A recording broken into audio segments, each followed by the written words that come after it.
సంవత్సరం కాలంలో ఒక్కటంటే ఒక్క అభివృద్ధి కార్యక్రమం గారా మా విజయవాడ నగరంలో చేసింది లేదు. మాకు చెప్పుకోవటం గారా పలానా పని చేశారా ఈ సంవత్సరం కాలంలో కూటమి ప్రభుత్వం ఆధ్వర్యంలో జరిగిందని చెప్పుకోవటానికి గారా ఏ ఒక్క కార్యక్రమం గారా చంద్రబాబు నాయుడు ఒక కూటమి ప్రభుత్వంలో జరగలేదు.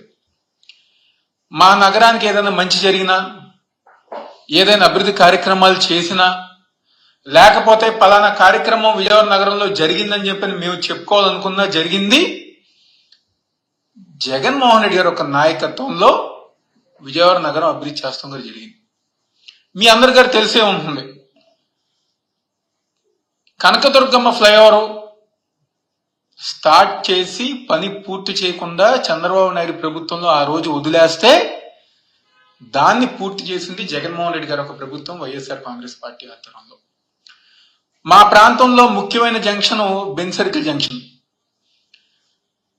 దాంట్లో ఒక పార్ట్ బెన్ సర్కిల్ ఫ్లైఓవర్ కి సంబంధించి అధికార స్టార్ట్ చేస్తే పూర్తి చేయకుండా చంద్రబాబు నాయుడు ప్రభుత్వంలో గతంలో వదిలేస్తే దాన్ని మళ్ళీ జగన్మోహన్ రెడ్డి గారు ఒక నాయకత్వంలో అధికారంలోకి వచ్చిన తర్వాత కేవలం వాళ్ళు వదిలేసిన ఫ్లైఓవర్ తో పాటు మరొక ఫ్లైఓవర్ కేవలం సంవత్సరం కాలంలో పూర్తి చేసింది వైఎస్ఆర్సీపీ ప్రభుత్వం, జగన్మోహన్ రెడ్డి గారు ఒక నాయకత్వంలో మేము పూర్తి చేస్తాం గారు జరిగింది. అదేవిధంగా మా నగరానికి విజయవాడ నగరంలో పశ్చిమ బైపాస్ ఆ పనులు చేపట్టి ఆ పనులు పూర్తి చేసే విధంగా ముందుకు తీసుకెళ్లింది జగన్మోహన్ రెడ్డి గారి ప్రభుత్వంలో. చంద్రబాబు నాయుడు అధికారంలో ఉన్నప్పుడు ఎక్కడ పశ్చిమ బైపాస్ పూర్తవుతే అమరావతికి ఎక్కడ నష్టం జరుగుతుందన్న ఒక ఉద్దేశంతో ఆ పనులు పూర్తి చేయకుండా ఆపేస్తే జగన్మోహన్ రెడ్డి గారు అధికారంలోకి వచ్చిన తర్వాత పశ్చిమ బైపాస్ పూర్తి చేసి, కేవలం పశ్చిమ బైపాసే కాదు తూర్పు బైపాస్ గారా పూర్తి చేయాలని ఒక ప్రయత్నాలు ఆ రోజు మేము చేస్తాం జరిగింది. మీరందరూ గారు మనం చూసే ఉంటారు, మన సంక్రాంతి పండక్కి ఇది వరకు సంక్రాంతి పండక్కి వేరే వేరే నగరాల నుంచి జనాభా రావాలంటే ట్రాఫిక్ జామ్ తో ఎన్నో ఇబ్బందులు పడితే మొన్న సంక్రాంతి కంటే జగన్మోహన్ రెడ్డి గారు ఒక నాయకత్వంలో పూర్తి చేసిన పశ్చిమ బైపాస్ కారణంగా ఎటువంటి ట్రాఫిక్ లేకుండా ఎవరికి వాళ్ళు సొంతూరులు ప్రశాంతంగా వెళ్ళారంటే దానికి కారణం జగన్మోహన్ రెడ్డి గారు ఒక పరిపాలన, ఆ రోజు ఆయన చేసిన కార్యక్రమం. అదే విధంగా ఈరోజు దేశంలో ఏ ప్రాంతంలో అయినా ఎక్కడైనా మేము గర్వంగా మా విజయవాడ నగరంలో అమ్మవారి టెంపుల్ తో పాటు దాదాపుగా 400 కోట్ల రూపాయలతో అంబేద్కర్ గారి విగ్రహం ఏర్పాటు చేశాము. దాని చుట్టూ పార్క్ ఏర్పాటు చేశాము, కన్వెన్షన్ సెంటర్ ఏర్పాటు చేశాం. భావి తరాలకి అంబేద్కర్ గారు ఒక గొప్పతనం తెలిపే విధంగా ఒక మినీ థియేటర్ ఏర్పాటు చేసి ఆయన గురించి, ఆయన పుట్టిన దగ్గర నుంచి చనిపోయిన వరకు గారు ఆయన ఏ కార్యక్రమాలు అయితే చేశారో ఆ కార్యక్రమాలన్నీ గారు ఒక మినీ థియేటర్ లో ఒక సినిమా రూపంలో జగన్మోహన్ రెడ్డి గారు భావి తరాలకు అంబేద్కర్ గారు ఒక గొప్పతనం కోసం ఈరోజు విజయవాడ నడిబొడ్డులో ఏదైతే గతంలో చంద్రబాబు నాయుడు సింగపూర్కో లేకపోతే మలేషియాలకో ఇద్దాం అనుకున్న స్థలంలో అంబేద్కర్ గారు ఒక గొప్పతనం తెలిసే విధంగా, తెలుపుకునే విధంగా జగన్మోహన్ రెడ్డి గారు దాదాపుగా 400 కోట్ల రూపాయలతో విగ్రహం ఏర్పాటు చేసి ఆ చుట్టుపక్కలంతా ఒక టూరిస్ట్ స్పాట్ గా ఎవరు విజయవాడ అమ్మవారిని దర్శనం చేసుకోవడానికి వచ్చిన వాళ్ళు అంబేద్కర్ గారి విగ్రహం గారు చూస్తానికి వెళ్లే విధంగా ఒక మంచి టూరిస్ట్ స్పాట్ గా జగన్మోహన్ రెడ్డి గారు ఒక నాయకత్వంలో మేము అంబేద్కర్ గారి విగ్రహం తయారు చేస్తాం జరిగింది. కానీ ఈ సంవత్సరం కాలంలో మీ అందరు గారు చూసే ఉంటారు, ఏ రోజైనా ముఖ్యమంత్రి గారైనా, డిప్యూటీ సీఎం గారైనా, లేకపోతే వాళ్ళకి సంబంధించిన ఏ మంత్రి అయినా ఎవరన్నా వెళ్ళి ఒక్క పూలదండాన్ని వేశారా? అదే విధంగా ఆగస్ట్ 15 కానివ్వండి, లేకపోతే రిపబ్లిక్ డే కానివ్వండి, అనేక చోట్ల లైటింగ్లు పెడతారు.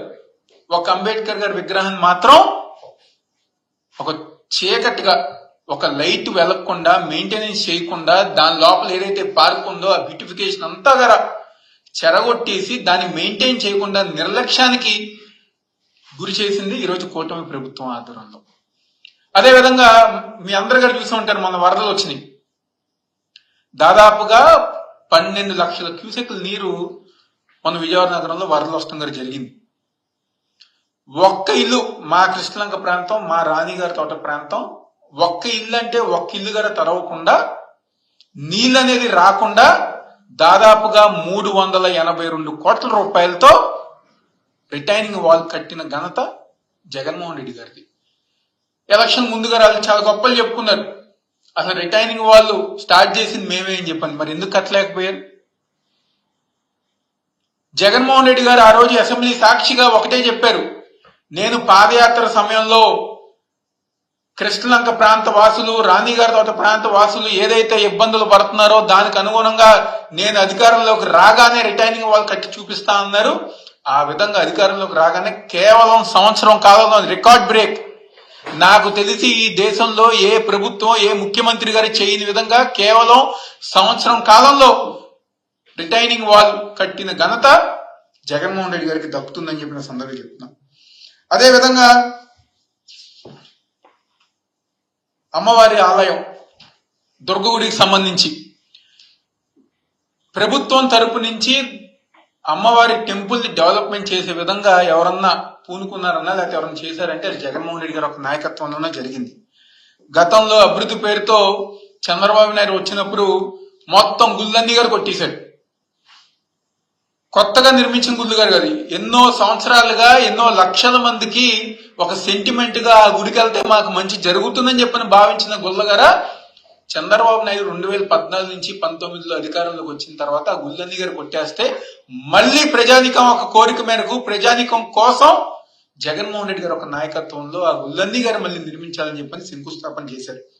విజయవాడలోని ప్రతి సెగ్మెంట్ లో ఏదైతే వైద్య పరంగా కొత్త హాస్పిటల్ నిర్మించి మా విజయవాడ హాస్పిటల్లో సూపర్ స్పెషాలిటీ బ్లాక్ నిర్మాణం కోసం 150 కోట్ల రూపాయలతో ఆ రోజు జగన్మోహన్ రెడ్డి గారు ఒక నాయకత్వంలో మేము నిర్మించడం జరిగింది. కోవిడ్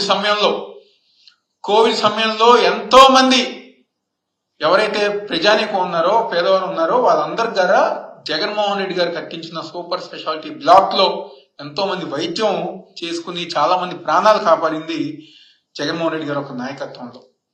ఇన్ని మంచి కార్యక్రమాలు మేము చేసాం, ఇన్ని అభివృద్ధి కార్యక్రమాలు చేసాం.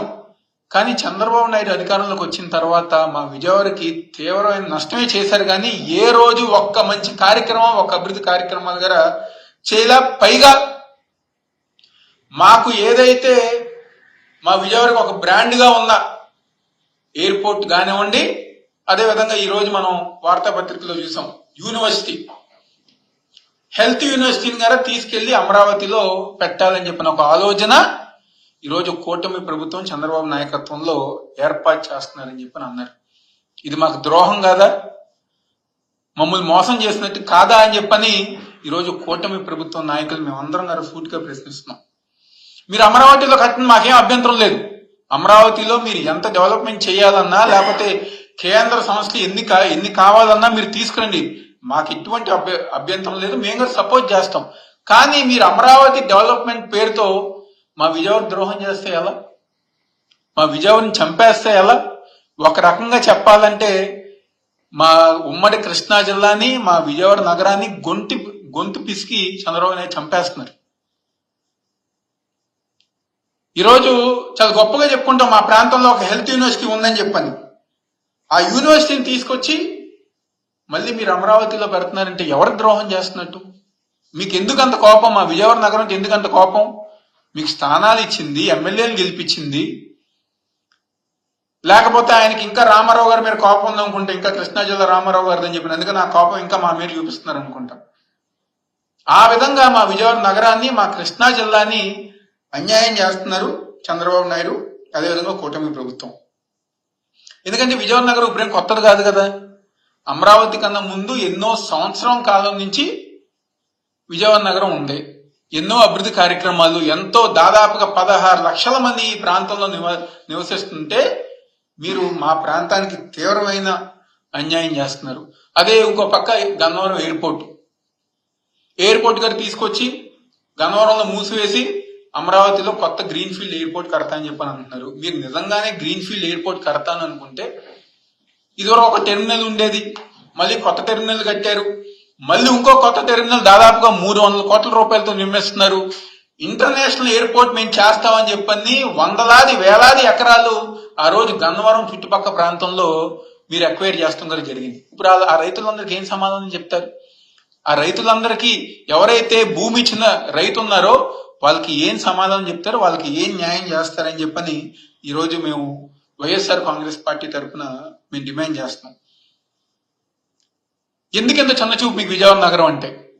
మీరు అమరావతిలో ఎన్ని బిల్డింగ్లన్నా కట్టుకొని మాకు అనవసరం, కానీ మా విజయవాడ నగరాన్ని మాత్రం అన్యాయం చేస్తే మాత్రం, లేకపోతే ద్రోహం చేస్తే మాత్రం తప్పకుండా ఈరోజు వైఎస్ఆర్ కాంగ్రెస్ పార్టీ తరఫున విజయవాడ నగరంలో రాబోయే రోజుల్లో అనేక కార్యక్రమాలు చేసుకుంటూ, అదేవిధంగా నిన్న మనందరం గారు చూసాం, ఇబ్రహీంపట్నం మండలానికి సంబంధించిన 5 గ్రామాల్లో కొత్తగా స్పోర్ట్స్ సిటీ కడతా అంటున్నారు. తప్పకుండా మీరు కట్టండి, మాకు ఎటువంటి అభ్యంతరం లేదు. కానీ అన్యాయంగా రైతుల దగ్గర భయపెట్టి భూములు లాక్కోవాలనుకుంటే మాత్రం తప్పకుండా ఈరోజు వైఎస్ఆర్సీపీ పార్టీ ఆ రైతులకు అండగా ఉందని సందర్భంగా చెప్పుతున్నాం. ఎందుకంటే స్పోర్ట్స్ సిటీ ఏదైతే స్థానికంగా ఉన్న ఎంపీ కానివ్వండి, ఎమ్మెల్యే కానివ్వండి, వాళ్ళందరి గారు ఒకటి క్లారిఫై అవ్వాలి. మీరు ఏదైతే నిన్న మీరు చెప్పిన 5 గ్రామాలు ఉన్నాయో, 5 గ్రామాల్లో వీటీపీఎస్ ఉంది.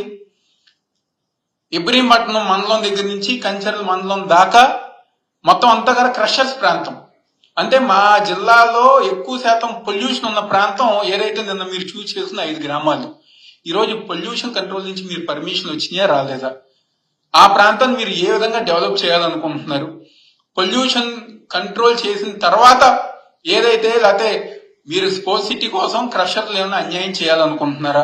అక్కడ ఉన్న క్రషర్స్ అందరూ తీసేయాలనుకుంటున్నారని వీటన్నిటికి గారా ఎంపీ, ఎమ్మెల్యే, అదేవిధంగా చంద్రబాబు నాయుడు సమాధానం చెప్పాలని చెప్పని మీరు అమరావతిలో, ఎందుకంటే మేమేమైనా మాట్లాడామనుకోండి వీటి గురించి, అదిగో వీళ్ళు అమరావతి వ్యతిరేకం అంటారు. మేము వ్యతిరేకం కాదు, మీరు అమరావతిని డెవలప్ చేయండి. మేము గారా మా నాయకుడు జగన్మోహన్ రెడ్డి గారు, వైఎస్ఆర్ కాంగ్రెస్ పార్టీ మీకు సంపూర్ణంగా మీకు మద్దతు ఇస్తుంది.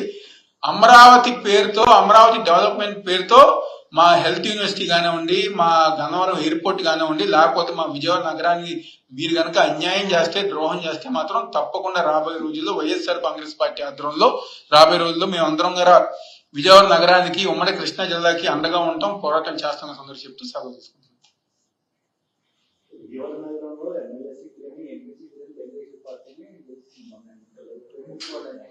అదే చెప్తున్నా కదంటే, విజయవాడని చంపేస్తే అమరావతిలో ఏదో డెవలప్మెంట్ అవుతుందని చెప్పిన ఉద్దేశం. మీరు ఒక్కసారి హెల్త్ యూనివర్సిటీ కానివ్వండి, గన్నవరం ఎయిర్పోర్ట్ కానివ్వండి, మా ప్రాంతం నుంచి వెళ్ళిపోతే ఈ రోజు ముఖ్యంగా గన్నవరం ప్రాంతంలో ఉన్న స్థలాల రేట్లు కానివ్వండి, మా విజయవాడ నగరంలో ఉన్న స్థలాల రేట్లు కానివ్వండి, అదేవిధంగా పెనందూరు నియోజకవర్గం బందర్ దాకా స్థలాల రేట్లు మొత్తం అన్నిగా తగ్గిపోతాయి. మొత్తం రైతులు కానివ్వండి, ఎవరైతే రియల్ ఎస్టేట్ వ్యాపారం చేశారో ప్రతి ఒక్కరు గారా గతంలో నూజూరు అని చెప్పిన ఏ విధంగా అమరావతి మార్చారో ఆ విధంగా ఎంతో మంది రియల్ ఎస్టేట్ వ్యాపారులు ఆత్మహత్య చేసుకున్నారు. రేపు రాబోయే రోజు మా పరిస్థితి గారు అదే. చెప్పాం కదా ఇందాక, ఒక రకంగా మమ్మల్ని గొంతు పిసికి చంపేస్తున్నారు చంద్రబాబు నాయుడు. విజయవాడ నగరాన్ని కానివ్వండి, మా కృష్ణా జిల్లాని. వాళ్ళకి సీట్లు ఇచ్చారు, మెజారిటీలు ఇచ్చారు, అన్నీ ఇచ్చారు. అయినా ఈరోజు విజయవాడ నగరం మీద, కృష్ణా జిల్లా మీద ఒక కోపం, ఇంకా రామారావు గారి మీద కోపం ఉందామని అంటే ఆ కోపం ఇంకా మా మీద ఈరోజు చంద్రబాబు నాయుడు చూపిస్తున్నారు.